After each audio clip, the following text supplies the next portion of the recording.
G'day folks, Trog here.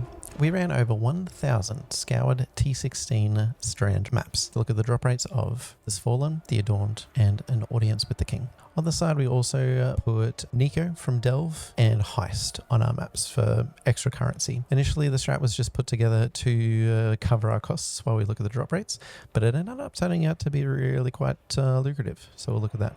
This video will be broken down into 1, the strategy we ran, 2, the builds we used to run it, 3, the results. So that's going to be broken down into the drop rates, so what we got compared to what we would expect, as well as the profit that we made out of it. 4, and finally, we're going to look at ways we might improve the strategy. We'll look at a potential future atlas that we might look at farming later.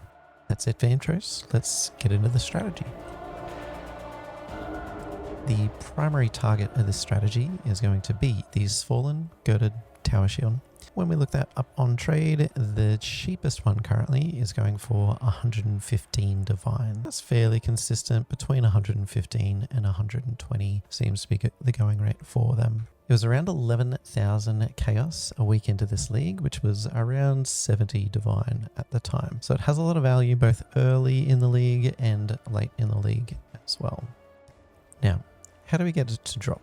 If you put Settlers of Kalguur on your map, some of the nodes have an ore deposit chance, so a chance to put an ore deposit on your map. Each of those nodes has a small chance of becoming a Verisium ore, and it is believed, not 100%, that Verisium has a small chance of becoming a star crater, where you would find the Black Knight inside, and when you kill that Black Knight, there's a small chance again that he can potentially drop this Fallen shield. We boost the chance of encountering the star craters and therefore the Black Knight by increasing the number of ore deposits wherever we can, by increasing the rarity of the ore deposits wherever we can, and by increasing the chance that ore deposits become Verisium when they are spawned. So the more that we increase our chances of encountering Verisium, we believe the more craters will spawn. An important note about this Fallen is that we don't need to kill anything until we find the crater. So theoretically, you can just run straight through the map. If you don't see a crater, close the map, open another one, and go again until you find the crater.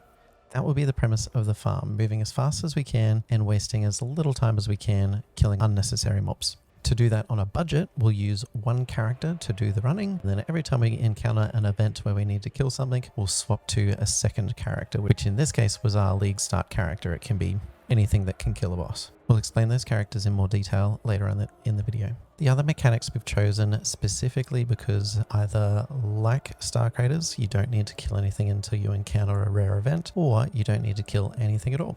Next up, let's look at the Adorned. This gem is valuable to late game builds that have the ability to stack a lot of corrupted magic jewels. So they've got a character level 100 maybe, and they've been able to allocate enough passive nodes that they can stack a whole bunch of them. This jewel has a massive variance in what it rolls, rolling from anywhere from 0% up to 100% effect on the jewel sockets, which means in turn, there's also a massive range that they can be worth.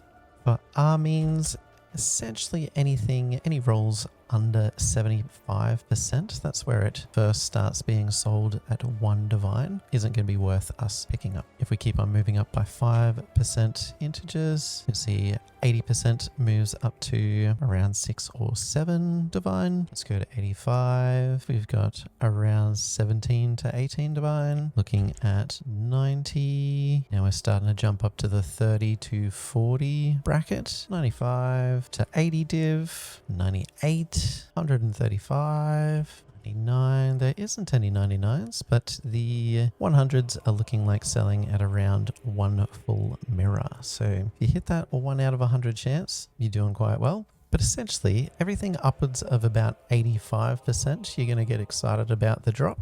So that's about 15% of the time you're going to be excited about it. Now, how do we get it to drop is next. That's going to be through Vaal Side Areas. This lower cluster just has chance for Vaal areas to spawn on your map. This higher cluster, it has the most important node, which is Lucid Dreams, which means that side areas are no longer corrupted, which means we're able to use a Vaal orb on them and corrupt them ourselves. Second node here, Unimaginable Horrors. It makes the bosses in the area much harder, but it also gives a 1 in 5 chance for the rewards that come from the Vaal vessel to be duplicated.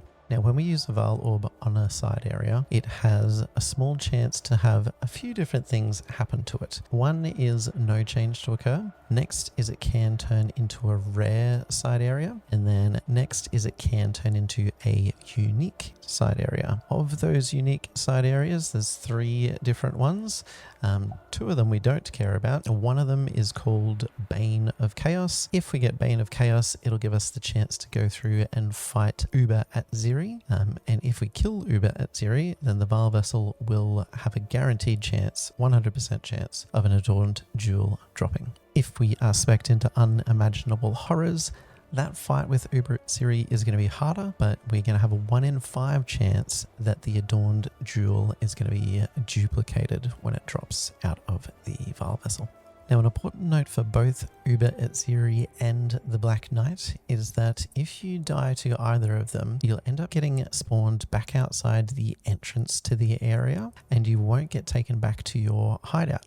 That means you don't need to use another portal to get back in, so you'll have an infinite number of attempts to be able to kill the boss. So you can give it the old Dormammu I've come to bargain and just keep on throwing yourself at it until you win.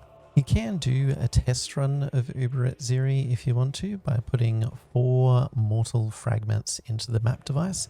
That'll start up just the fight with her directly, and you can see if your character is going to be strong enough. The main thing to be cautious about is reflect damage. There's one of the phases that she goes into where she splits into 4, and one of her 4 copies is holding a mirror up in the air. If you avoid hitting that, you won't cop any reflect damage. But otherwise 100% of the damage that you do to it will be reflected back to you.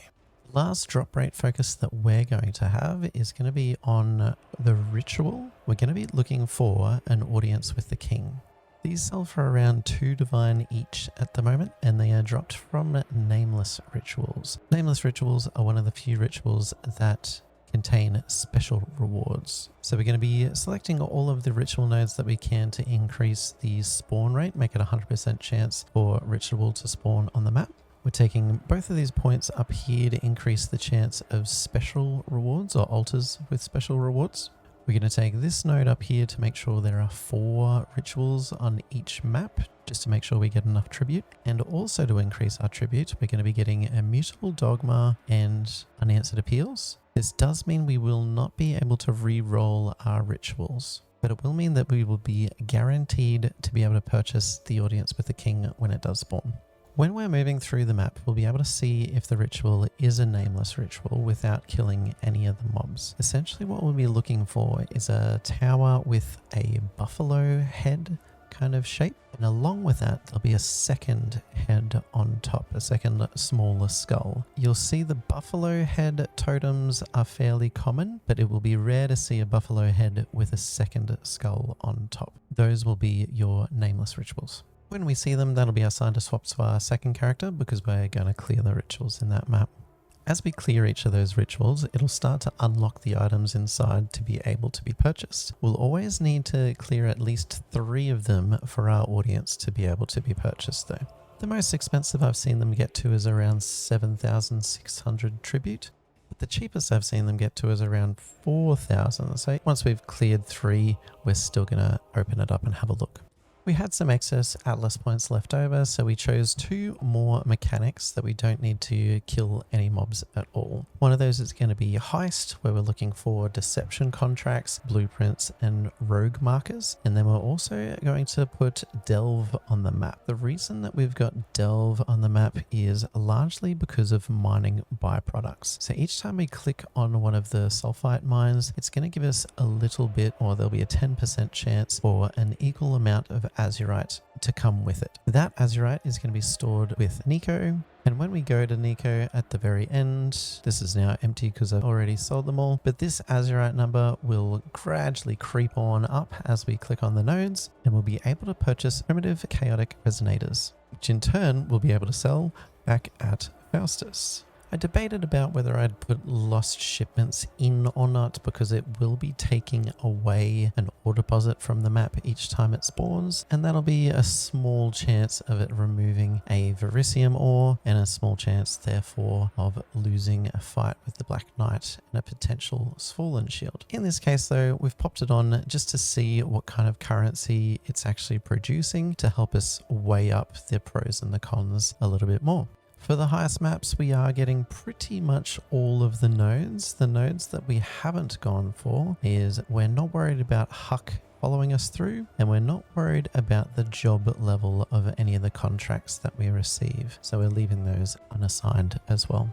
Now the map device is going to be pretty simple and pretty cheap. We're going to be locking our Eater of Worlds in, so every 28 maps we'll get our Screaming Invitation. We're only going to have 2 Scarabs, so one of each of the Kalguur Scarabs, just to add 2 more ore deposits to each map. You'll pop your Scoured Strand map in there, and we're going to be locking Heist onto the map as well. Now there is a little bit of an argument there to be had between either forcing Heist or an extra ore deposit on. I've leant towards Heist instead, just to make sure I'm getting that consistent currency. Once I'm in a better financial state, I might move to Settlers instead, just so we can get more ore on the map, see how much that increases our chance of getting a star crater, and therefore seeing how that impacts our Svalinn drops. But this will be our setup, particularly if you're looking to make currency while you do it.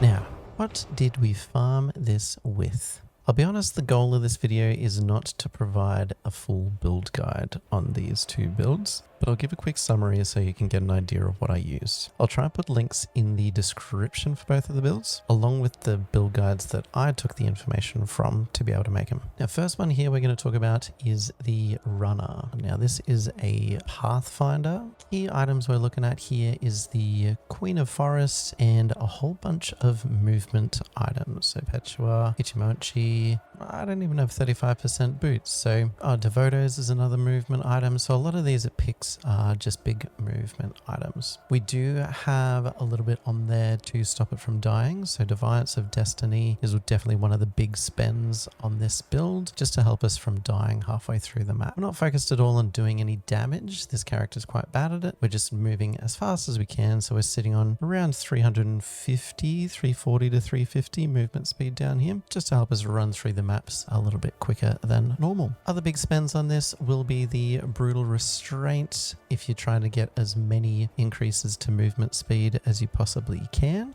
These can be 40 to 100 div depending on who's online at the time, but they don't make a massive impact to the build. If we take this completely off, you'll see we've moved down about 20% move speed. So it's certainly not a deal breaker to miss out on the Brutal Restraint at all, but it's extra movement speed if you can afford it.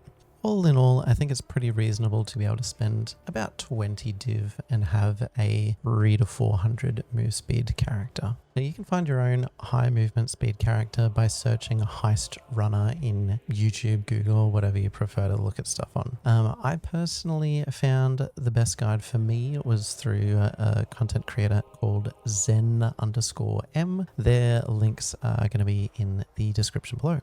Next, what we're going to look at is our damage dealing character. So this can be literally any character that you can kill a boss on, and it will want to be something that's reflect immune to be able to kill Uber at Zeri without dying too many times. The character I'm using here is a Necromancer, and it is using Summon Holy Relic of Conviction. The best person I believe to go to for information on this build is Balamage. So his details, his links are all going to be also in the description below. Where I've got this character to myself is around about the 2 million damage mark, I would say. So somewhere around that mark is more than enough damage to be able to do this. This character is probably also around the 20 divine mark for cost, but it really is just any character that can clear scoured 16 maps and kill Uber at Zeri. Now we're getting on to the interesting stuff. What did we drop and how did it compare to other people's drops? So of our big drops, we did manage to get 2 Svalinn shields. So that for us, let's do a quick little price check. Looking at 115 each 120 for that one. It's rolled a little bit higher, which is nice. We also got an Adorned gem from our Vaal Side Areas, and this one managed to roll 91%. So this one was a big roll. We'll check this one out. It is selling for similar ones. Oh, it's been up for 25 days. Maybe it won't sell for 36 div. I'm not sure. We'll see. But we're looking at around that 30 to 35 mark, I reckon. And our third big drop that we were looking for was an audience with the king. We ended up getting 33 of these. But we'll jump on into the spreadsheet and look at the numbers a bit more in detail. So this is the raw data that we've got. This is my spreadsheet that I manually entered everything into. Now, since I was manually entering it, there were some little errors that came up here and there. Not super interesting and exciting to get into, but I'll explain those in the description down below just for transparency, but we won't get into detail just yet. We'll scoot down to the bottom of the spreadsheet down here where we get our totals, and we can start to run through what we got. So it was 1,030 maps in total, and we saw 22 star craters with 2 Svalinn that dropped out of it. We saw 197 lost shipments, and lost shipments divines was 26. Tallied up the tattoos and runes price that we would have got out of those as well. Vaal Side Areas saw 241. 16 of those turned unique, and one of those turned into a Bane of Chaos. Now, Nameless, as I said just before, we got 33 of them in total, and Screaming Invitations, we got 36. So I found 28 maps. We didn't quite get an audience with the king. On to Heist, we had 659 deception contracts in the end. Keep in mind those are selling for 15 chaos each. We had 800 single reveal blueprints, 63 reveal blueprints, and 54 reveal blueprints, which all up, these four ended up getting almost half of our income, but we'll get into income next. We also got 3.5 million rogue markers. On to Delve, from the Azurite that we stocked up, we were able to purchase 1,305 resonators. And then lastly here, we were clicking on mercs as we were going through. We weren't killing them, just checking to see if they had a divine on them. And if they did, then we would swap characters. We only got 6 divines out of that 1,000 maps though, so maybe not worth the time.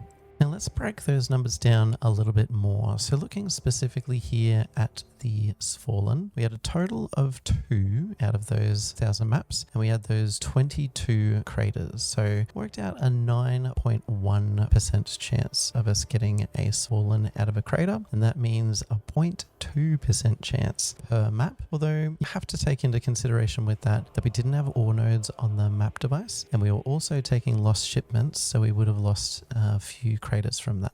Now, essentially what these stats break down into is that it would, on average, take around 11 craters for us to see a Svalinn. Now, something to keep in mind with this sample size is that only being able to drop 2 shields is really not giving you enough confidence in the numbers to say that consistently, if you farm 11 craters, you will see a Svalinn. We just need a lot more numbers than this. So we had a look at what other people were getting, and we tried to compare our numbers with them. So these are our numbers combined with a few other creators. Spicy Sushi did a video, link is here, I'll pop it in the description as well. In his video, he doesn't specify how many maps that he completed, but he says that he completed 35 craters and was able to pick up 2 Svalinn shields out of it. I have another video from Path of Exile. He did 1,000 maps where he got 33 craters, but was unsuccessful, did not find a single shield. Next, Cooling Moon, he did 600 maps, although in his title he says he did 400, but he managed 25 craters and 1 Svalinn. Travik also did a video.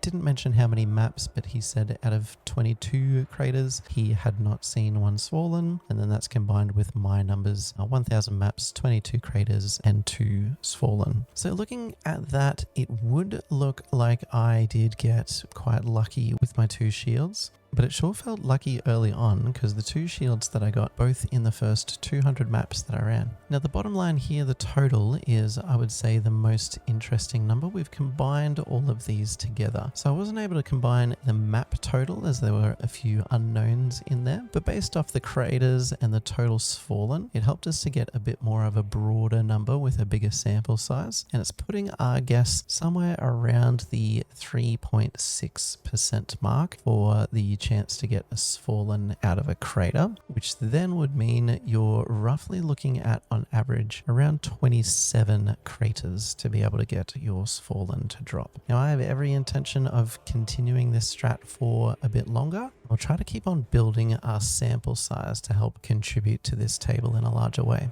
Scooting back over, we're gonna drop on down and look at our lost shipments. So with a total, what do we have total up there? Lost shipments, 197. So out of that 197, 174, there was just one of the lost shipments on the map. There were 22 where we found 2 lost shipments on the map, and there was one occasion where we got a triple. So it does happen that you can have 3 ore nodes taken over in a map, but it is quite rare. Overall though, we found about a 19% chance that we would have a lost shipment on our maps. Of those 197 lost shipments, we found 6 of them having a divine orb inside. That means that the percentage of divine orbs for each time you find a lost shipment was sitting at around 3% for our stats, which then meant per map it was 0.6 chance that a divine would be found. Not great odds. Onto Vaal Side Areas. So we had 241 in total, which out of 1,030 maps means that we had around a 23.4% chance of seeing a Vaal Side area on our map. Now we would expect around 24% to see a Vaal Side area because we had 16% just from our Atlas nodes on our own, and everything that is classed as extra content on the Atlas automatically gets an 8% chance to spawn. So that should take us up to about 24%. The only things that don't get that passive is any of our masters, which is Jun, Nico, Alva, and Einhar. These 4 mechanics do not have a flat 8% chance of spawning. Now an extra note here, we would not expect these nodes here to each give an extra 2% chance for Vaal Side Areas to spawn, because this only applies to extra content that can be turned off through Atlas passives. Because you can't block Vaal Side Areas, the only mechanics that these are increasing are the ones that are left over. So we're only increasing the chance for ore deposits, and we're increasing the chance for ritual altars. Now that I've said that, I will admit a flaw in this strategy is that I've got 100% on my Atlas, where I've already got a lot of passive points that I wouldn't actually need 100%. I could attribute some of these points to something else, but we'll talk about that more towards the end of the video. Now looking back at the spreadsheet, of those 241 Vaal Side Areas, we were able to get 16 of them, so 6.6% of them, to turn into a unique side area. And of those unique side areas, we had 1 Bane of Chaos, which meant that each time we corrupted a Vaal Side area, there was a 0.4% chance that it would turn into a Bane of Chaos. And so if we did have it go unique, there was a 6% chance of those uniques that it would choose the Bane of Chaos. Now PoE Wiki does give its own stats on the distribution. So when a side area turns unique, it's got a 60% chance of becoming an Endless Nightmare, 30% chance of Grand Dreams, and a 10% chance of Bane of Chaos. But that was just from a group of 111 Vaal Orb results. So it is a fairly small sample size. If we follow this link, it takes us into the prohibited library. So I followed that rabbit hole a little bit and I found these 2 bundles of data. So one with the username RKIGA and one with the username AWNAI. If you follow those links in there, you find both of their data. And similar to the Svalinn stats here, we've added them in with mine so we can see kind of a bigger picture on the stats here. So we did find that the first person here, they did a much lower number of maps, finding dropping a lower number of side areas, but they also dropped one Bane of Chaos. So each of the three of us dropped one Bane of Chaos. So that impacts the statistics a fair bit, but essentially the number of side areas now and the number of maps that we ran kind of the only changing factors in the fact that we all dropped one Bane of Chaos, or one Adorned jewel, I should say.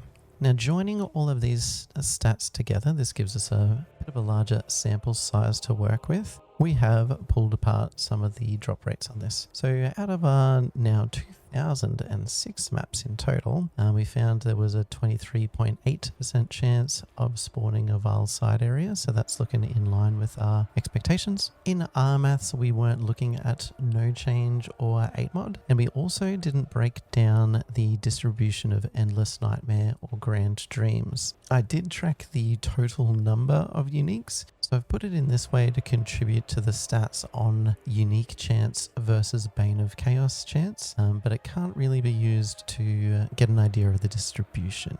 Now, moving down to the end of the table here, our combined stats ended up having a 6.6% chance that using a Vaal Orb would make the area unique, and we had a 7.3% chance that a unique side area would be a Bane of Chaos. Now, this gives our overall chance that each time we use a Vaal Orb on a side area, there was a 0.5% chance that it would become a Bane of Chaos. Interpreting that further, you would need to corrupt 207 side areas to get it to turn into a Bane of Chaos. And you would need to run 869 maps to be able to get a Bane of Chaos, and therefore you're Adorned.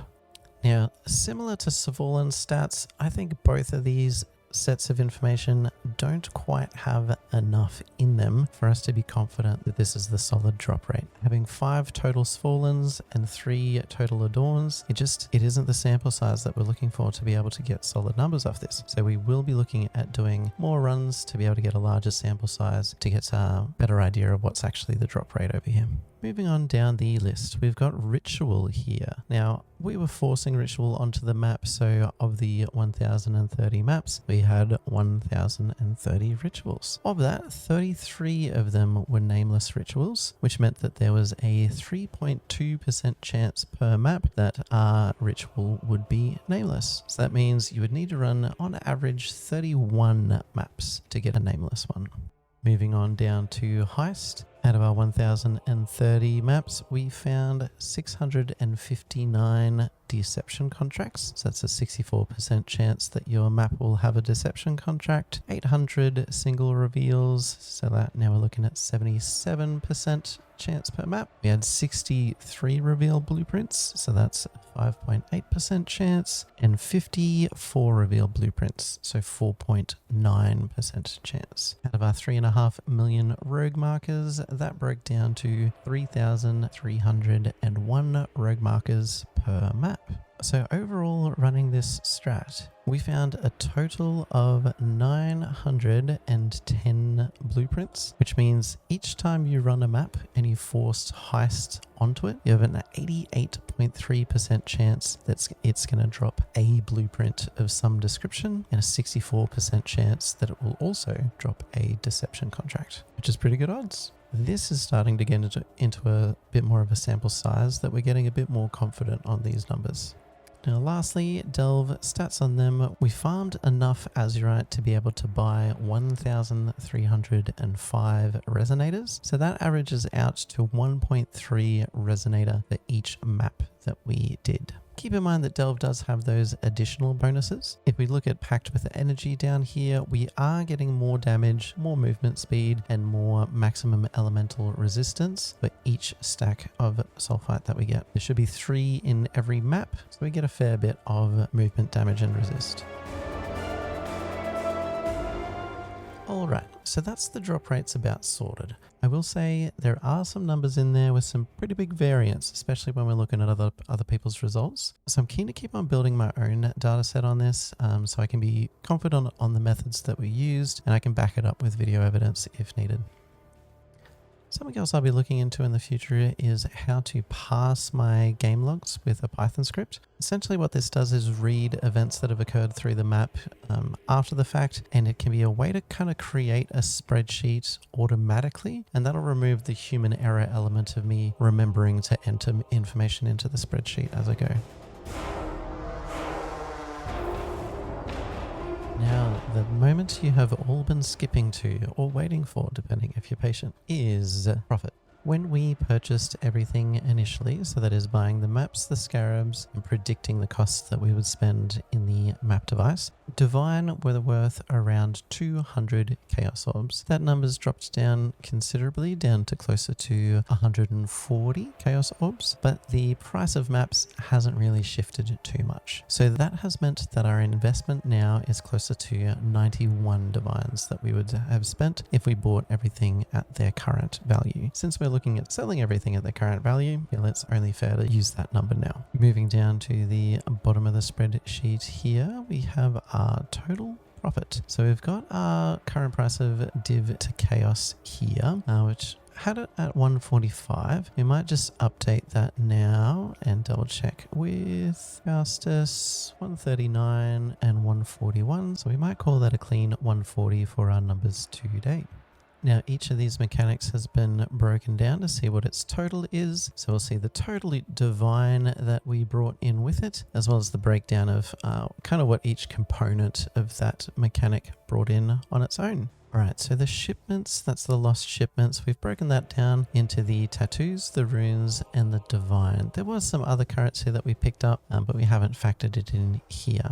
The divine we've just popped in as the raw number 6, and the tattoos and runes we've used Wealthy Exile to get just a single tab entry for those. So when we cruise up here, refresh that one, we'll be looking at, looks like the price is going down gradually, so 25 div we're looking at for that one, and we'll update that in the spreadsheet here. So 25, that'll drop down by 1. Svalinn, now those were 115 when we just looked at them before, so 2 of those we're looking at 230. Now Ritual, an audience to the king, we ended up getting 33 of those. If we have a quick look on Faustus, 2.1, so you'd get 69 nice divine out of that one. We'll update our spreadsheet to be 2.1 instead. Now Vaal Side Areas for Adorned, this number has been going up and down a little bit. We'll just price check ours now. 36 divine is what that one's selling for, so we might put it down for 35, and we'll add that to our spreadsheet. So 35 divine down here. Now Nico resonators, 24 divine. Let's double check that that is still accurate. So we had 1,305 resonators. Let's see what they are selling for.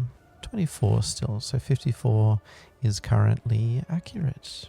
Next, we are looking at our screaming invitations. So this time we are going to have a quick look in the Forbidden Trove. 1.6 has been sold.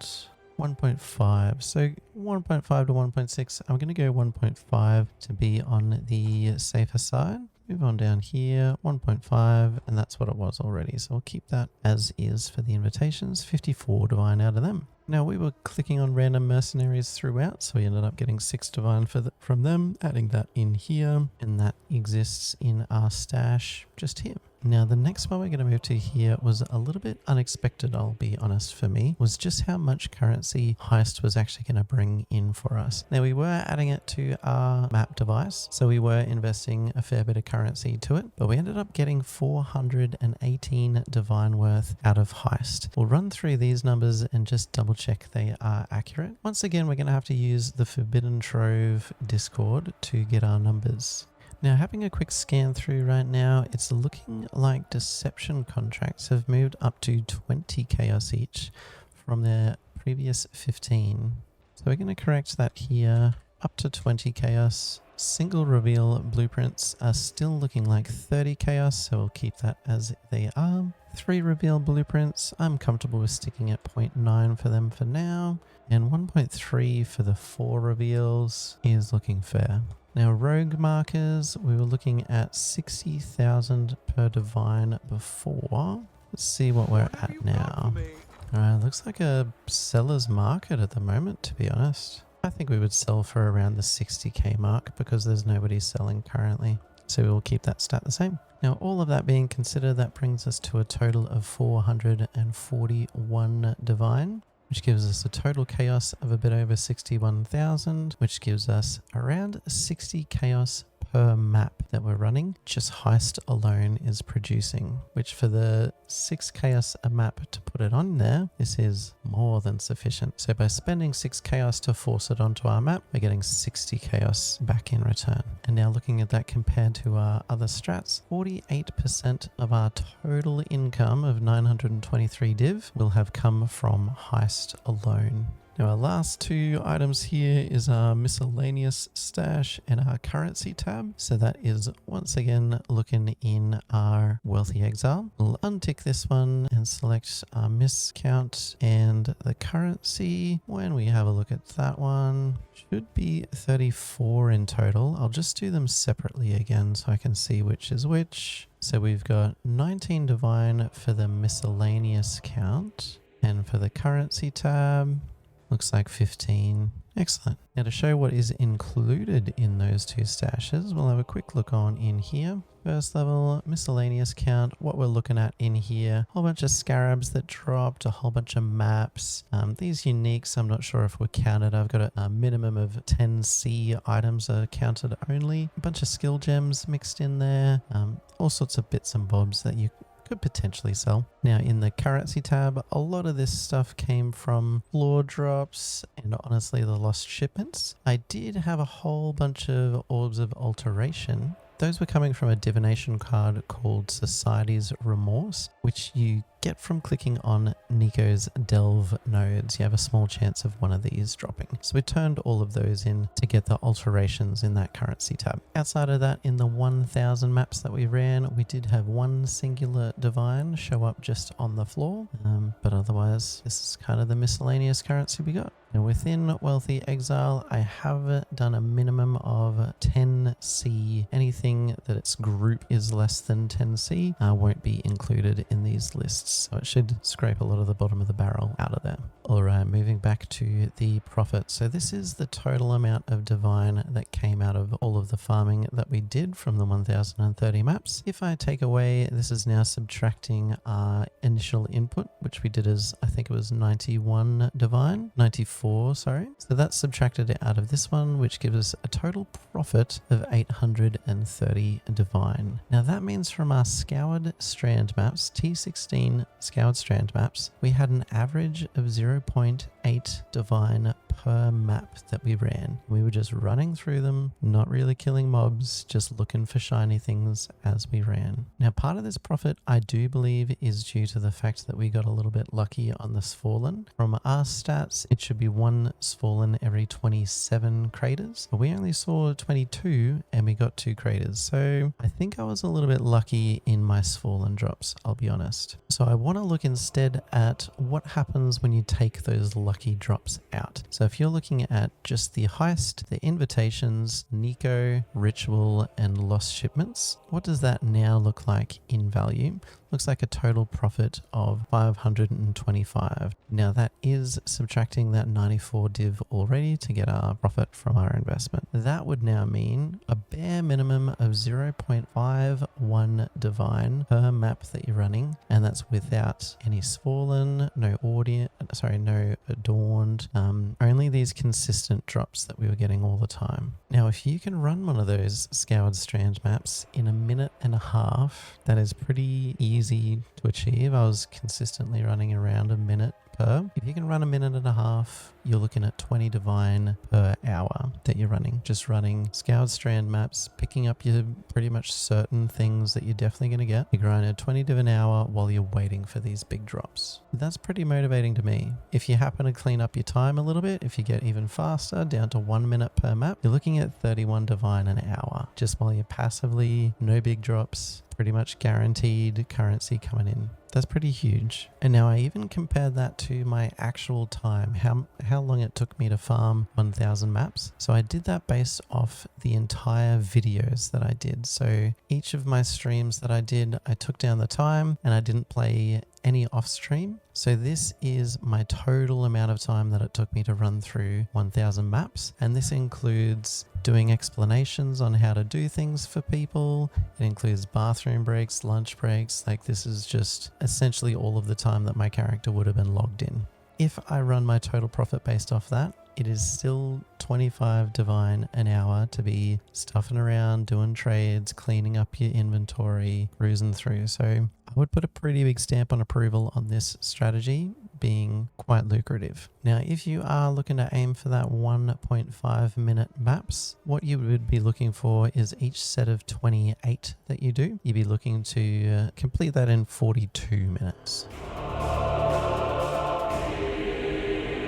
So for what this is, a minimal investment strategy with minimal investment characters, purely just designed to look at the drop rate of the Svalinn. This is extremely good profit to be making while we're just looking at numbers. I think this is more than enough motivation to keep on doing it. I do think this could be done better and more efficiently. So let's have a look at how we might do that. So first things first, we're going to move to a strategy that's going to be a single character strategy. We're not going to be doing our flipping back and forward from runner to killer. We're just going to be using one Toxic Rain Pathfinder. We're going to be aiming for around 400% move speed and around 2 million damage. And we're just going to be running through as fast as we can. Those Pathfinders can get up to close to 700 move speed. So we'll see where we can land between 400 and 700 while keeping it at around 2 million damage. A really good walkthrough I've seen on a similar strategy is by Cyclone Definitive. I'm going to pop his link in the description below just in case you want to check that out as well.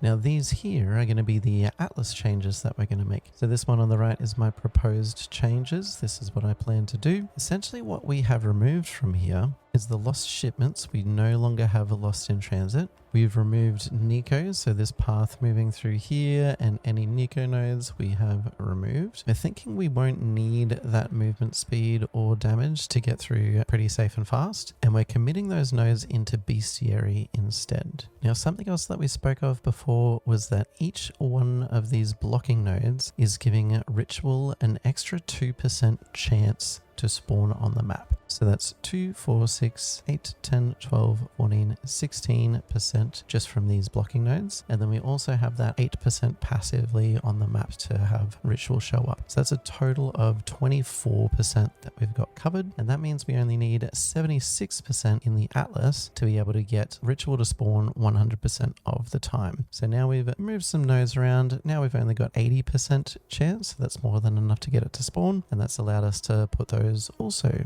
into Bestiary. We're still leaning on only being able to do the one reroll of favors. So with that, we are hoping that this will still be sufficient to be able to get that audience to the king each time that we come across a Nameless Ritual altar.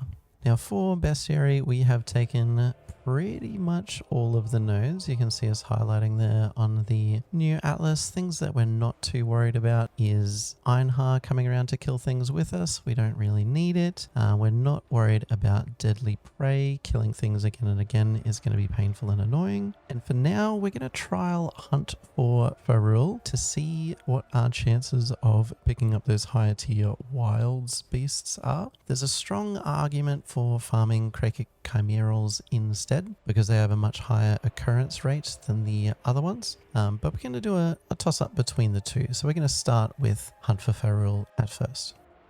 For this new strat, I'm still thinking of forcing Heist onto the map just because it proved to be such a good currency maker. I'm going to do that for one more set of 1000 maps just to see how the numbers go. After that, I might have a look at putting ore deposits on the map instead just to see how much it improves the number of craters that I see.